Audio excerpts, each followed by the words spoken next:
Me parece que en general hay que hacer algunos comentarios sobre la panorámica completa, ¿cierto? Este es un gabinete que de alguna manera captura, creo correctamente, la demanda por mayor variedad, por mayor diversidad en los elencos gobernantes, ¿cierto? Que fue una de las grandes fallas en el diseño del último gabinete con el que partió Sebastián Piñera, ¿cierto? Que eran básicamente hombres blancos, heterosexuales, católicos de clase alta de Santiago, todos educados básicamente en las mismas casas de estudio, abogados, comerciales. Bueno, aquí en cambio hay claramente mucha mayor diversidad en ese sentido.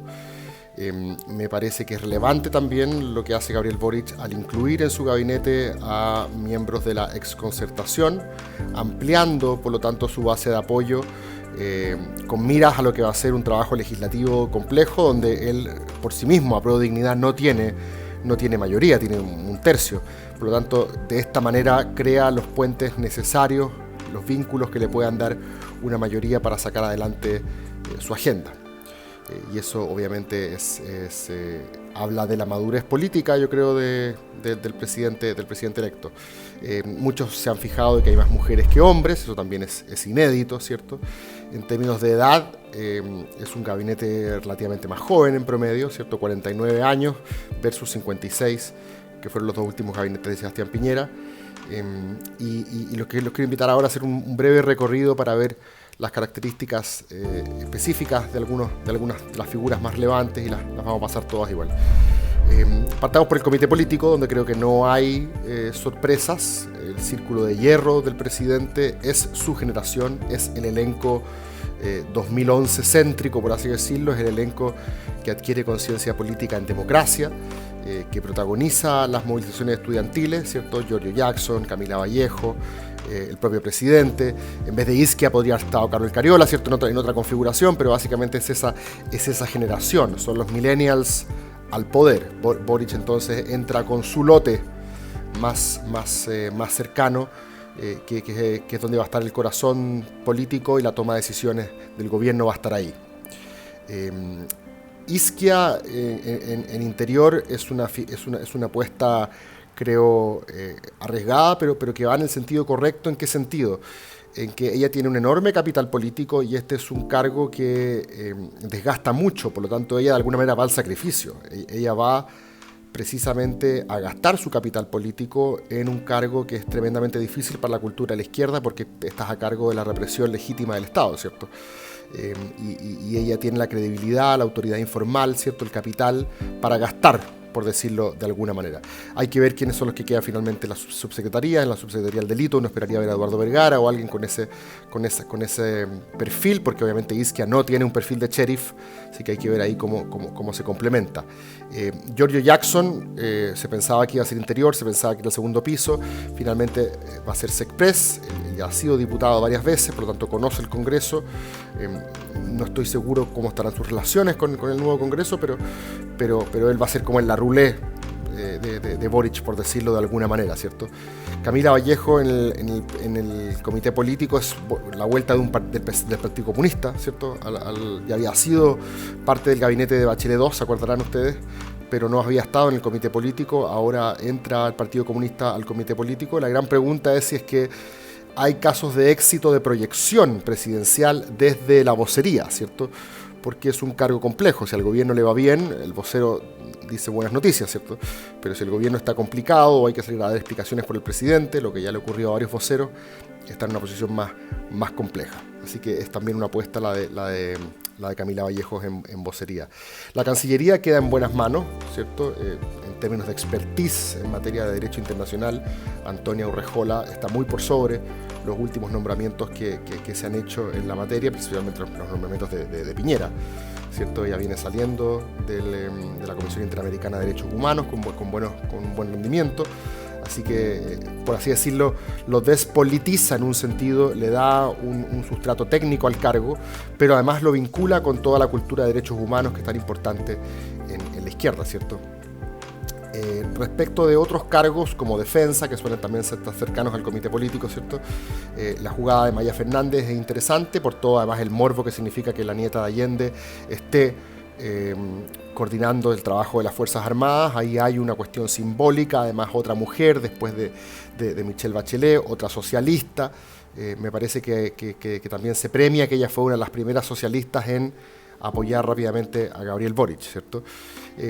Ha llamado mucha atención también lo de Carlos Montes, que también se venía rumoreando, otro portaavión, ¿cierto?, de la cultura socialista, que finalmente se integra al gobierno. Él no quería ningún cargo de mucha exposición, pero sí tiene finalmente vivienda, que es donde él parece que más cómodo se siente, es más afín a lo que a él le gusta, ¿cierto?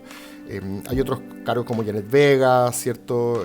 Como el Partido Liberal, que entra a obras públicas con Juan Carlos García, si no me equivoco. Esto es interesante, el Partido Liberal, ¿cierto? ¿Por qué lo celebra? Porque Balmaceda fue el que creó este cargo, y el Partido Liberal entonces vuelve al gobierno a esta emblemática posición, ¿cierto? Sin duda, la gran noticia es Mario Marcel en Hacienda. Es del Partido Socialista o cercano al Partido Socialista, ¿cierto? No es un neoliberal como erróneamente se dice, ¿cierto? Eso es un error. Su oposición a los retiros tenía que ver con un argumento, yo diría, bastante socialista, ¿cierto? Con que si a ti realmente te importa la redistribución, no estás apostando a que la gente se gaste sus propios ingresos, ¿cierto?, fruto del ahorro privado, para paliar la crisis, y que además no genera, y además genera un cuadro inflacionario que es el que estamos hoy día padeciendo, que a los que más les pega, el bolsillo que más pega es al de los más pobres. Por lo tanto, hay que ver de qué manera se articula esa posición que tuvo Marcel en el último tiempo desde la perspectiva ahora del gobierno, ¿cierto?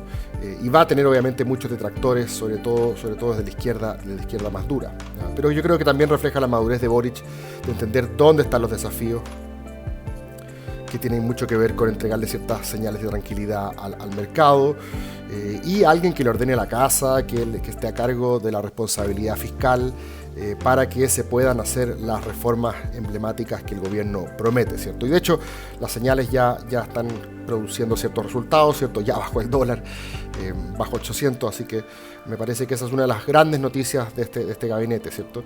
Que Nicolás Grau, ministro de Economía, es una forma de compensar de alguna manera, y Boric creo que algo inteligente que hizo es que finalmente a sus partidos, a los partidos de la coalición, los compensó con ministerios no tan clave, ¿cierto? Pero de alguna manera le permite decir que igual están todos representados, ¿cierto? Convergencia Social, que es el partido del presidente, tiene 5 ministerios. El Partido Comunista, que alguien puede pensar que quedó damnificado, tiene 3 ministerios, ¿cierto? Más que los que tenía con Bachelet.